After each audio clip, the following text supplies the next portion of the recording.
Let's discuss.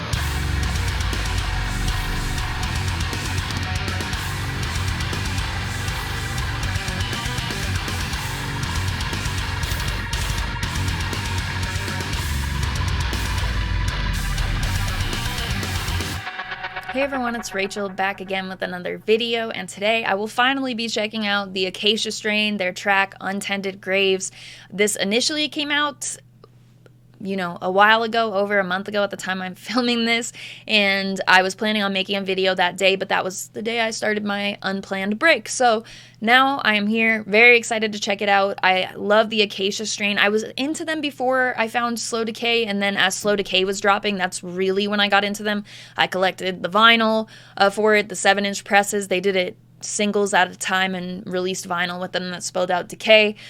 I have the banner hanging up in my room and everything. That was the album that really got me excited about the Acacia Strain. A lot of the grooves in that song and stuff, Seeing God, Crippling Poison, those are some of my favorites. But anyway, I'm very excited to check out a new track from them. I will link the visualizer I'll be using in my reaction in the description of this video, as well as the rest of the Acacia Strain social media and promotional links. Other than that, I'm going to stop talking and we are going to get straight into it.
Hit me with that bass.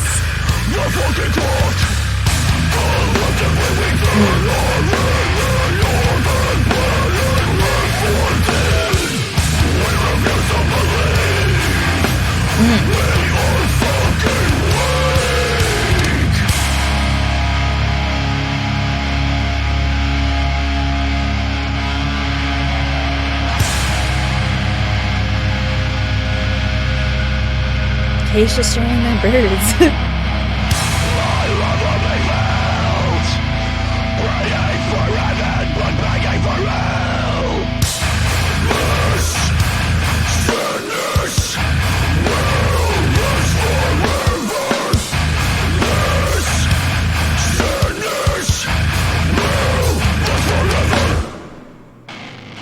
Oh.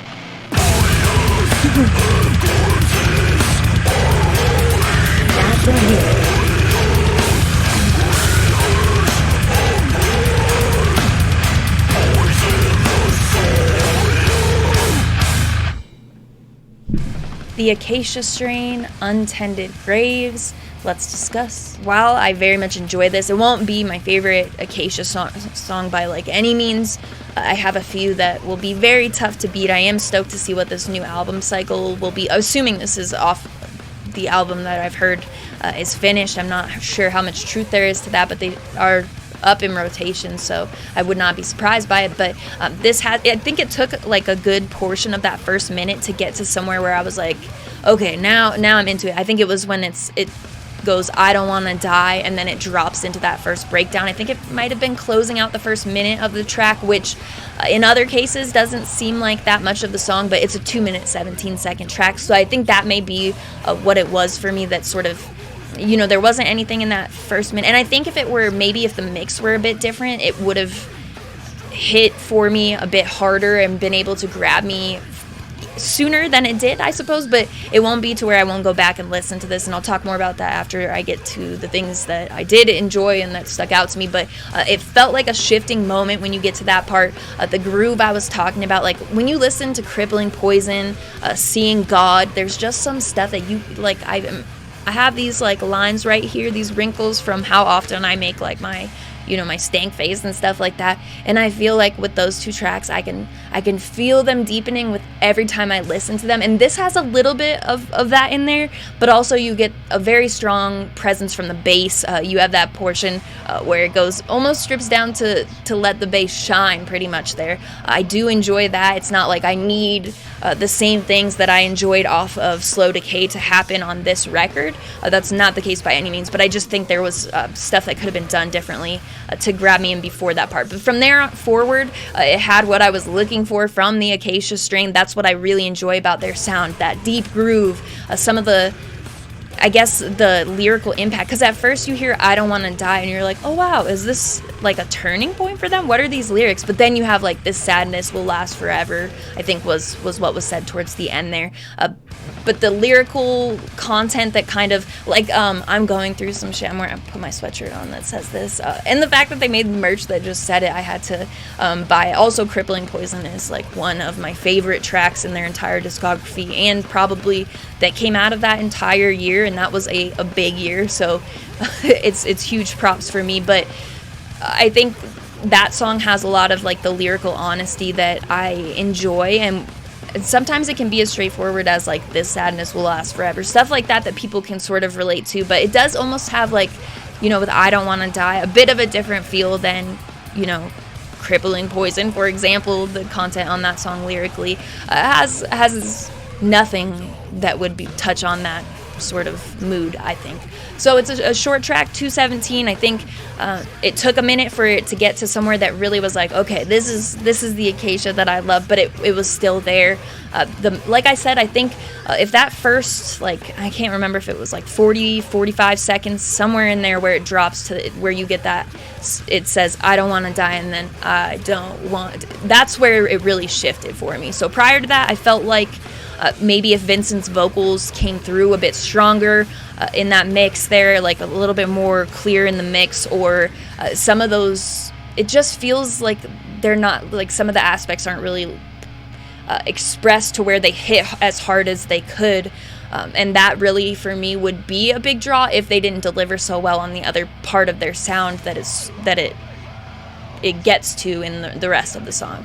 Because again, 45 seconds doesn't sound like a lot of build, but when it's a 2-minute song, it really is. So that would be the draw for me. It's going to be something I still do revisiting to, and I want to listen. So I've always been, or I guess not always, lately I've definitely been touching on how YouTube compresses stuff, and to make a full judgment about the mix, it's better to go on to like streaming services and check that way. So I'll get my good headphones, I'll listen on Apple Music and make a further assessment. Not that Apple Music is like the exact files, but it has lossless quality for the audio and that sort of thing, so it'll be a better point of judgment versus YouTube, which often compresses stuff to all hell. So I'll make a call from there, but it's not going to be something that prevents me from revisiting this. And those are my thoughts after first listen. I will link the visualizer that I used in this reaction in the description, as well as the rest of the Acacia Strain social media and promotional links.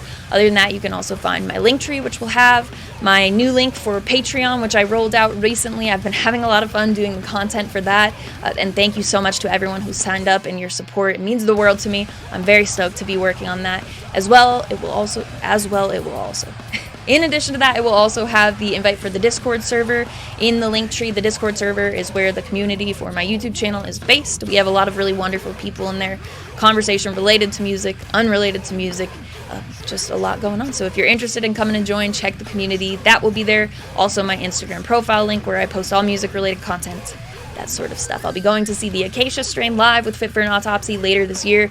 So when I go to that show, there will definitely be some Instagram content there. And I'm getting into more shows too. My first one will be tonight, the time that I'm filming this. So getting back into things, thank you very much for watching as always. I appreciate it.